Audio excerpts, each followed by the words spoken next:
Welcome to my YouTube channel. আজ আবার একটা সানডে। আজ আমি যেতে চলেছি বনগাঁয় একটা অভয়ারণ্য আছে, যেটা বিভূতিভূষণ অভয়ারণ্য বা পারমাদান ফরেস্ট, ইচ্ছামতি নদীর পাড়েই একদম। তো সেই ফরেস্টটাই ভিজিট করতে চলেছি। তো এখন আছি যেটা দক্ষিণেশ্বর যায়, দক্ষিণেশ্বর ডানকুনির দিকে যায় যে রোডটা, সেই রোডেই আছি এখন।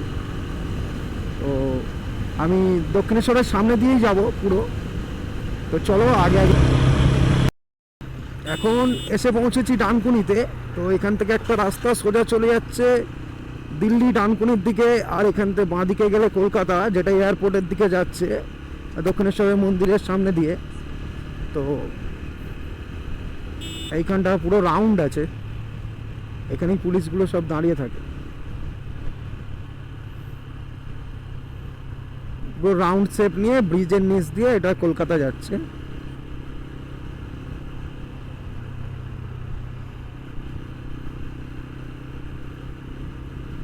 অনেকটা রাউন্ড রাস্তাটা।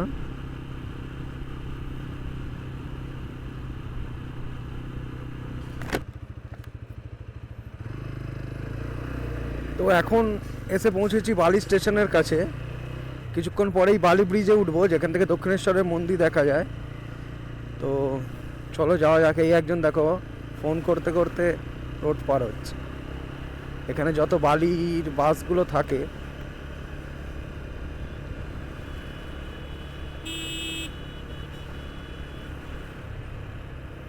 তো চলো যাওয়া যাক বালির উদ্দেশ্যে। সামনে দিয়ে নাগের বাজার বাস আসছে, আর এখানের পাবলিকগুলো ভাই কোনোদিন শুধরাবে না।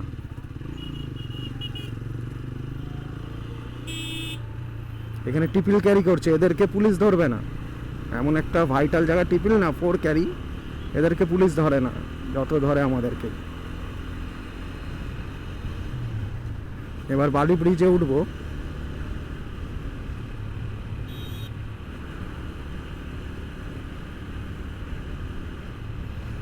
বালি ব্রিজের একটা অসাধারণ ভিউ পাওয়া যাবে ক্যামেরায়, আশা করছি।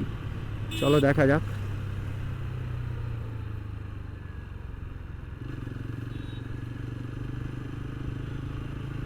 এই যে বালি ব্রিজে এবার উঠে যাব।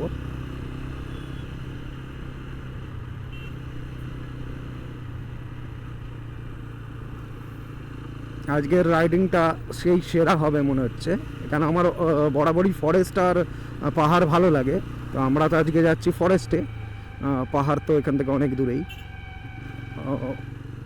সমুদ্র আমার অতটা ভালো লাগে না, তবে ফরেস্ট যদি জঙ্গল হয় আর পাহাড় হয় খুবই ভালো লাগে। তো আজকে শুধু জঙ্গল। চলো দেখা যাক। এই সামনে বালি ব্রিজ।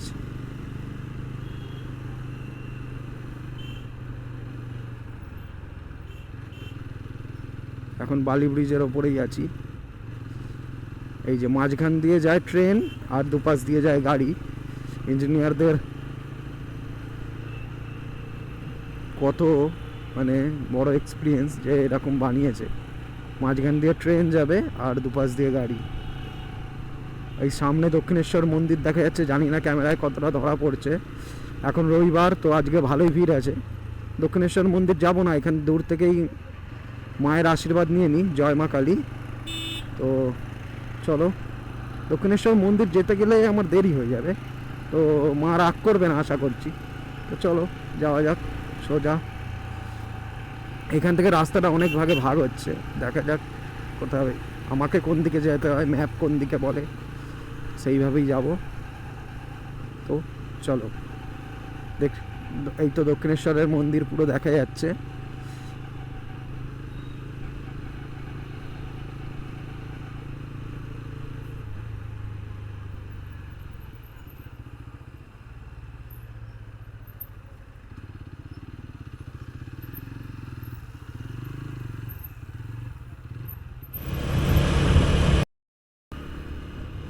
আমার বনগাঁ ট্রিপের এখন আমি এসে পৌঁছেছি যশোর রোডে। আর এই রোডটা দেখো, দুপাশে কত ঘন গাছ আর সরু রাস্তা। প্রচুর লোকজন মানে যাতায়াত করছে। একটু 19-20 হলেই মানে একটা অ্যাক্সিডেন্ট হতেই পারে। ও একটু লক্ষ্য করে চালাতে হবে, আজকে সানডে, আজকেও লোক ভর্তি এই রোডে। ওই সামনে একটা মোড় আছে, এটা হচ্ছে দীঘা মোড়। দীঘা তো পূর্ব মেদিনীপুরে, এখানেও একটা দীঘা মোড় বলে লেখা আছে। তো চলো যাওয়া যাক। আর সামনে লরিতে একটা পিকনিকের গ্রুপ যাচ্ছে, এটা মনে হয় কোথাও পিকনিকে যাচ্ছে। ব্যাচেলার ছেলে, বয়স্ক ছেলে আছে সব। তো যেটা বলার, এই রাস্তাটা এতটাই ডেঞ্জার, এই রাস্তাটাকে কেন বাড়ানো হয়নি কেন কি জানি। এটা বাংলাদেশের যশোর অবধি যায়, ওই জন্য যশোর রোড নাম দেওয়া আছে মনে হয়। আগে যেত, মানে এখন তো আর যাওয়া যাবে না।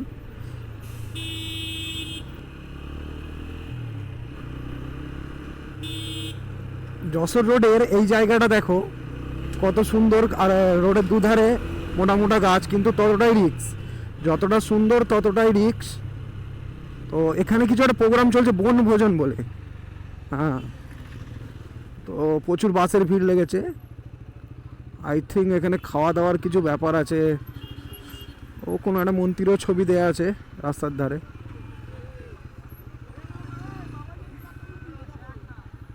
কি ব্যাপার বোঝা যাচ্ছে না।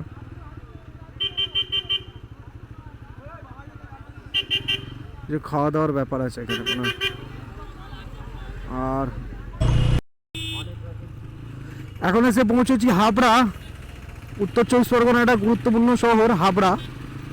হাওড়া না, হাবড়া। তো চলো, এ পুরো জ্যাম জ্যাম, যশোর রোড পুরো জ্যাম। আর এর মধ্যে যতগুলো শহর পড়ছে আরও জ্যাম, পাক্কা আধ ঘন্টা করে খাচ্ছে। একটু আগে আওয়াল সিদ্ধি ছিলাম, ওখানেও খেয়েছে সময়। বারাসাত, দমদম সব তো খেতে খেতেই এসেছে টাইম। আর এখন দেখা যাক হাবড়ায় কী হয়। এই হাবড়া শহরে প্রবেশ করছি, হাওড়া শহরে এন্টার করে গেছি। দেখা যাক কি হয়। আজকে মনে হয় আর বনগা পৌঁছাতে পারবো না, এত লোক এদিকে। কিন্তু রাস্তাঘাট অতটা ভালো না,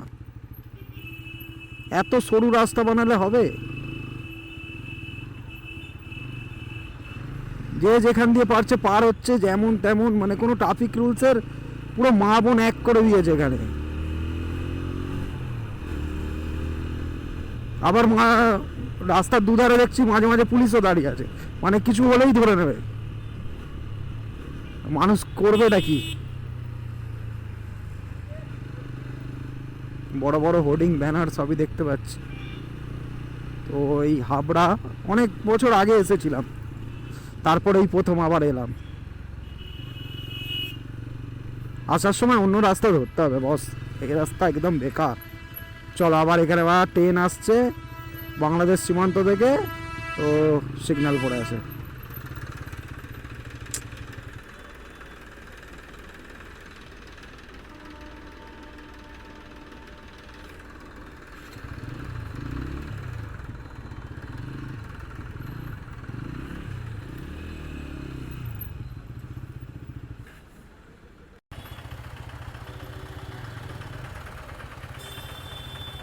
ওই পুরো হাবড়া বাজারে আছি, পুরো বেকার বেকার জায়গা সব। এত লোকজন রোডে বেরিয়ে পড়ে, অটো টোটো।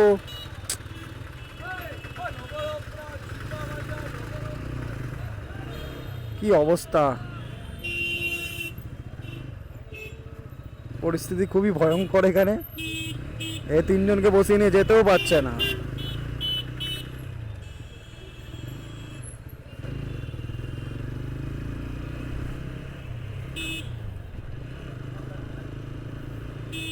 খুব ভয়ঙ্কর পরিস্থিতি, আমার হাসি পাচ্ছে মাঝে মাঝে, আর মাঝে মাঝে বিরক্ত হয়ে যাচ্ছি। এত বাজে জায়গা আমাদের হাওড়ায় নেই, এটা হাবড়া। কি পরিস্থিতি, যে সে হাত দেখিয়ে মানে পার হয়ে যাচ্ছে যখন তখন।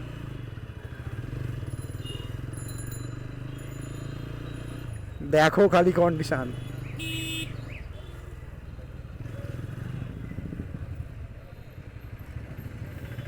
এখানে মানুষ থাকে কি করে ভাই, পুরো গিজ গিজ করছে। ও ভাই পাস দাও না গো একটু।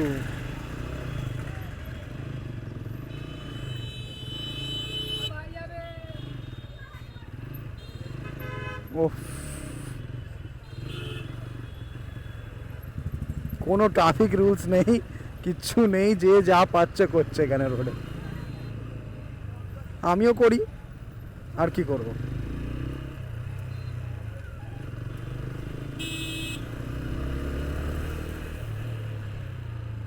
চলো ভাই, ফাঁকা পেয়েছি একটু।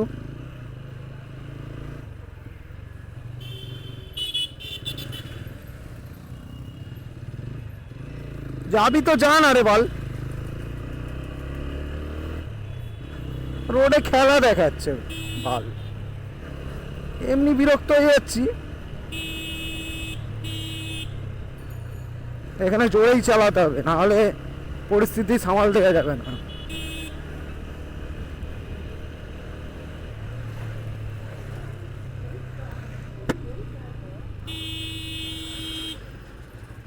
জঘন্যতম পরিস্থিতি।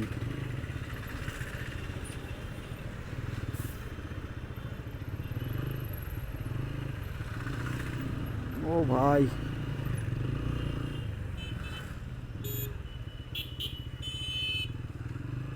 সানডেতে এত ভিড় হবে আমার জানা ছিল না, আসতাম না। যদি সানডেতে এত ভিড় হয় তাহলে মন্ডে টিউসডে যেগুলো ওয়ার্কিং ডেজ সেগুলো কি হবে। এই দেখ, উল্টো দিকে ভ্যান নিয়ে এসে দাঁড়িয়ে আছে বালটা। ও ও ভাই, দেখো উল্টো দিক দিয়ে আরেকজন ভ্যান নিয়ে বেরোচ্ছে। আই সালা পাপা কি পারি।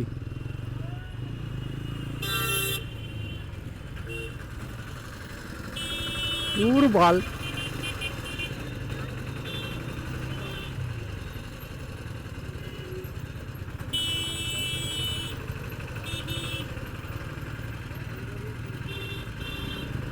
চ ফাঁকা পেয়েছি। ওফ, শান্তি শান্তি।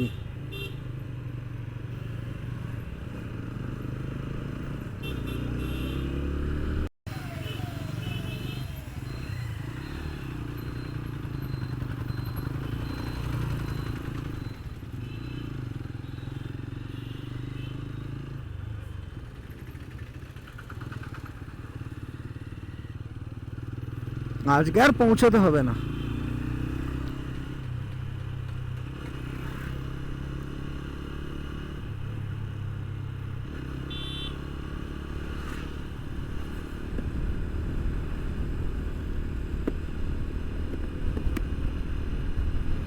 Look at the beauty. রোডের ধারে কত সুন্দর, হ্যাঁ, যে পুরো অন্ধকার, গাছগুলো দেখো গাইস, পুরো অন্ধকার। আই দেখো একটা জিনিস, দেখো ভ্যানে করে কুকুর যাচ্ছে, মানুষ তো যাচ্ছেই, কুকুরও যাচ্ছে। কি রে, হ্যাঁ, মানুষ পায়নি, এ ভয় পাচ্ছে। এটা পোষা নাকি, পোষা, ওই জন্য ভ্যানে করে যাচ্ছে, তাই তো।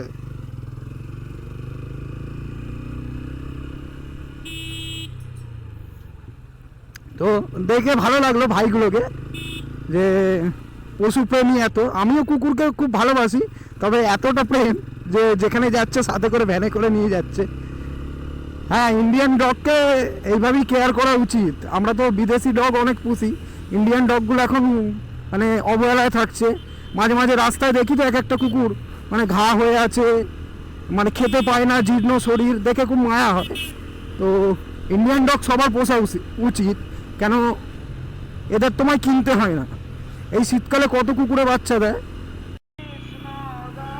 তো ওই যশোর রোডে পারমাদান ফরেস্ট যাওয়ার জন্য আমি অনেকটাই কাছাকাছি চলে এসেছি। জায়গাটার নামটা আমি ঠিক বলতে পারছি না, কোথাও সাইনবোর্ডে দেখতে পাচ্ছি না। পেট্রাপোল যাওয়ার রাস্তা আর বনগা যাওয়ার রাস্তা পেরিয়ে চলে এসেছি অনেকটা। তো এখানে গুরুচাঁদ ঠাকুর, ভগবান শ্রী শ্রী গুরুচাঁদ ঠাকুরের কিছু একটা হচ্ছে। তো এখন পুরো প্রপার বলছে এটা বনগাই। তো বনগার এটা কোথা দেখতে হবে। তো কিছু দূর গিয়ে আমাকে বলছে 450 মিটারের মধ্যে আমাকে বাঁদিকে নিতে হবে। হ্যাঁ, 450 মিটার পর সুভাষপল্লী রোড। বনগাঁয় যারা থাকো তারা বলো তো সুভাষপল্লী রোড কোন দিকটায়? আর 180 মিটার পর বলছে এই যে বনগাঁ, পুরো প্রপার বনগাঁ আমি রিচ করে গেছি। একটা সাইনবোর্ড দেখলাম, প্রপার বনগাঁয় রিচ করে গেছি। আর 90 মিটারের মধ্যে আমায় বাঁদিকে যেতে হবে। আচ্ছা, ওই লরিটা এখান থেকে বেরোচ্ছে, এই যে লরিটা যেখান থেকে বেরোচ্ছে এদিকেই আমায় বাঁদিকে ঢুকতে হবে পারমাদান ফরেস্ট যাওয়ার জন্য। জানি না অচেনা জায়গায় কোথায় কি করতে এসেছি, একা আবার কি হবে কে জানে, ভগবান জানে।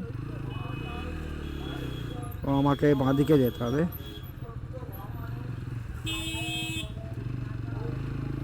বাঁদিকে ঢুকি তো এই বাঁদিকে এই রাস্তাটাই বলছে আছে, বলছে 1 কিলোমিটার চলো এখনো।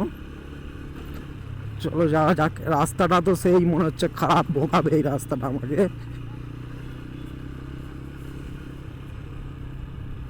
850 মিটার যেতে বলছে। এখান থেকে আমাকে গুগল ম্যাপ ডান দিকে যেতে বলছে। এটা কি মোড় বুঝতে পারছি না। 2 নম্বর রেল গেট, বনগাঁ 2 নম্বর রেল গেট। ও বাবা, এত ঝামেলা পেরিয়ে এলাম। আবার এখান থেকে বাঁদিকে যেতে বলছে 20 মিটারের মধ্যে। এই যে বাঁদিকে, জানি না অলি গলি দিয়ে কোথায় আমাকে নিয়ে যাচ্ছে আজকে।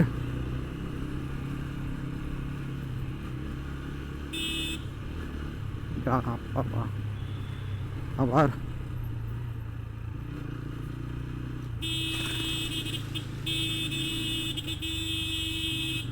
মনে হচ্ছে ম্যাপে কিছু একটা গন্ডগোল হয়েছে, নাহলে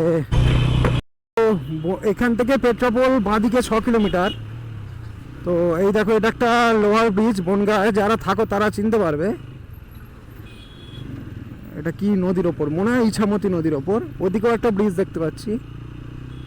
আর এই যে এখানে একটা ক্লক টাওয়ার আছে। বাহ, বনগাঁ তো বেশ সাজানো শহর। যতটা খারাপ ভেবেছিলাম ততটা তো না। এখানে একটা ক্লক টাওয়ার আছে। এখান থেকে আমাকে দেখাচ্ছে বাঁদিকে যেতে হবে।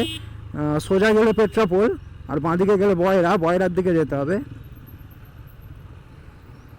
তো ওই বাঁদিকে ধরলাম।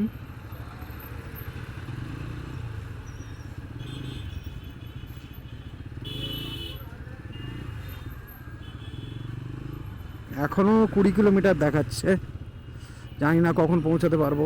খিদেও পেয়েছে। আচ্ছা, সোজা হেলেঞ্চা, বাগদা আর বয়রা আমাকে যেতে হবে পারমাদান।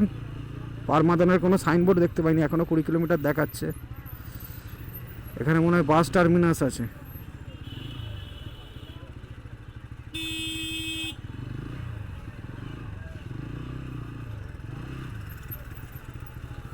প্রচুর জনবহুল এলাকা, কাঁড়ি কাঁড়ি লোক। সোজা যেতে হবে। বাসগুলো বেরোচ্ছে, এটা হচ্ছে বনগাঁ বাস টার্মিনাস। এখান থেকে যাবতীয় বনগাঁর বাস পেয়ে যাবে। তো এই সোজা আমাকে যেতে হবে এখন 20 কিলোমিটার।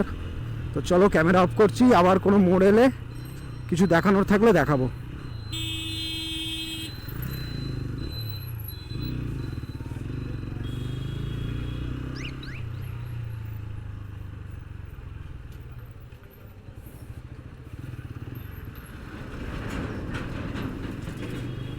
গুগল ম্যাপের ওপর ভরসা করা কতটা অপরাধ দেখো। তো ভরসা করে এসেছিলাম, তো আমাকে দেখো কেরম অফরোডিংয়ে নামিয়ে দিয়েছে। এই ক্ষেতের মাঝখান দিয়ে আমাকে যেতে হচ্ছে। এটা কোনো মানে হয়? কোথায় কোথায় ঢুকিয়ে দেয় আমাকে গ্রামের রাস্তায়। কি হবে কি জানি।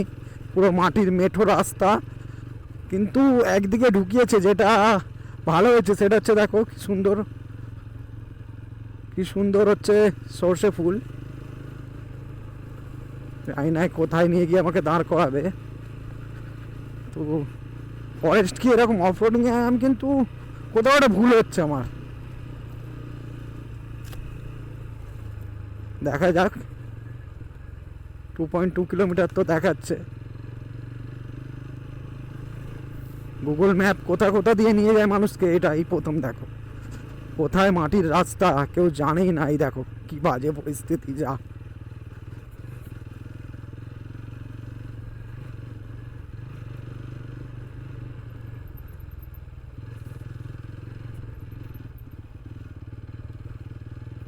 কি জানি কোথায় নিয়ে গিয়ে তুলবে।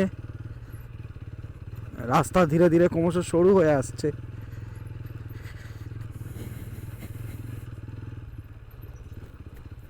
সামনে তো রাস্তা আরো খারাপ মনে হচ্ছে।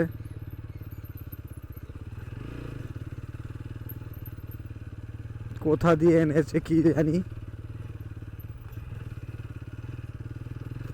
এই জন্য গুগল ম্যাপের ওপর ভরসা করতে নেই।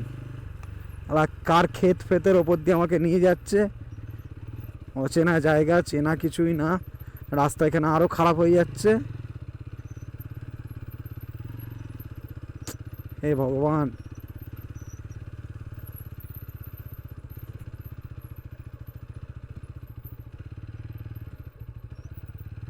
এই রাস্তাটা গুগল ম্যাপকে কে দেখিয়েছিল তাই আমার জানার আছে।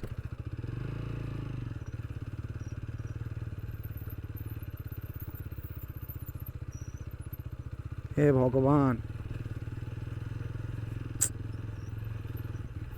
ভালো রাস্তা বানাতে পারেনি।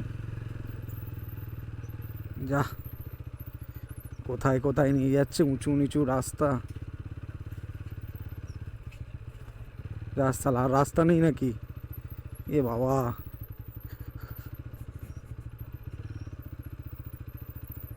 তো যারা যারা গুগল ম্যাপের উপর ভরসা করে দেখে নাও আমার পরিস্থিতি এখন। পুরো ট্রাক্টর চলে চলে রাস্তাগুলো খারাপ করে ফেলেছে। কি বাজে পরিস্থিতি। হ্যাঁ,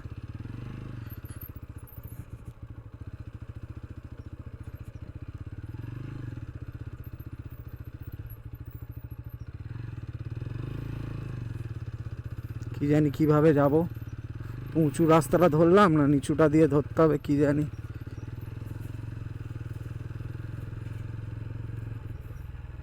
আর এসেছি বন্ধুরা পারমাদান ফরেস্টের কাছে। বলছে আর একটু দূরে গিয়ে আমার ডেস্টিনেশন হচ্ছে লেফটে। তো কি হয়েছে, হাত দেখাচ্ছে কেন কাকা? কি ব্যাপার কাকা? এখানে ভাড়া কত? ভাড়ার কম পয়সা। হ্যাঁ, সরকার 30 টাকা রাখে, আমরা 20 টাকা রাখি। সরকারের কোথায়? সরকারের রাখার জায়গা কোথায়? 30 সরকারের রাখার জায়গাটা কোথায়? আমি তো সেটা জিজ্ঞাসা করছি। ওই বাগানের মধ্যে। বাগানের মধ্যে কে রাখে?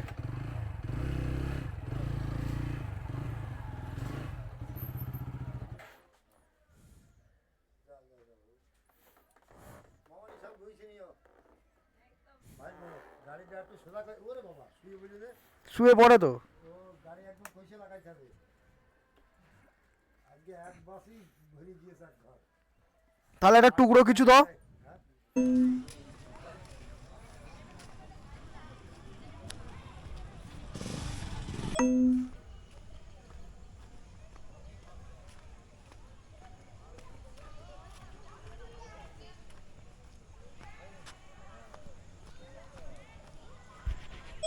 পুরো ঘন জঙ্গলের মাঝখান দিয়ে যাচ্ছি।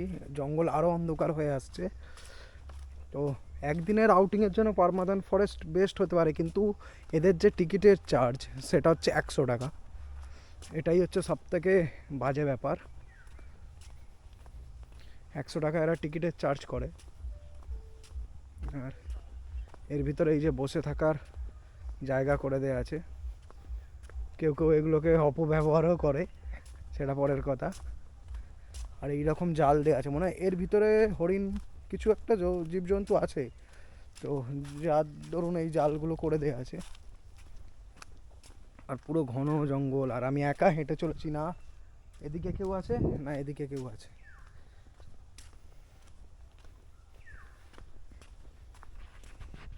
বিভূষণ অভয়ারণ্য পারমাদান ফরেস্টে একটাও জন্তুর জানোয়ার কিচ্ছু দেখতে পেলাম না। শুধু এই জঙ্গল, জঙ্গল আর জঙ্গল। কি করতে লোক আসে কি জানি।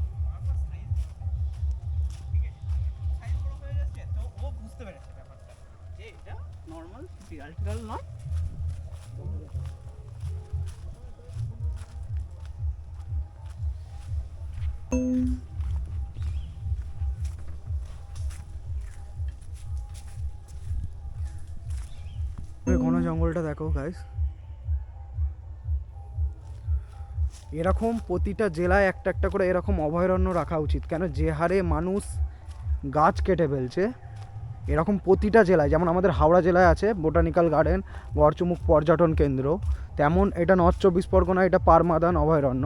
তো এরকম প্রতিটা জেলা, ইভেন কলকাতার মতন জেলায় যেখানে এত ঘন জনবসতিপূর্ণ এলাকা, সেখানেও একটা করে এরকম জঙ্গল করা উচিত, সরকারের উদ্যোগ নেওয়া উচিত। না হলে এই যে হনুমান, যেগুলো আমরা মানে নর্মাল চোখে দেখতে পাই যেসব জন্তুর জানোয়ার, তারা কোথায় যাবে, পাখিগুলো কোথায় যাবে? আর এরকম জঙ্গল থাকলে তোমার যে দূষণটা হয় গাড়ি চলার ক্ষেত্রে, যে পলিউশনটা হয়, সেটাও ব্যালেন্সে চলে আসবে। এরকম জঙ্গল থাকাই উচিত। দেখো কত ঘন জঙ্গল।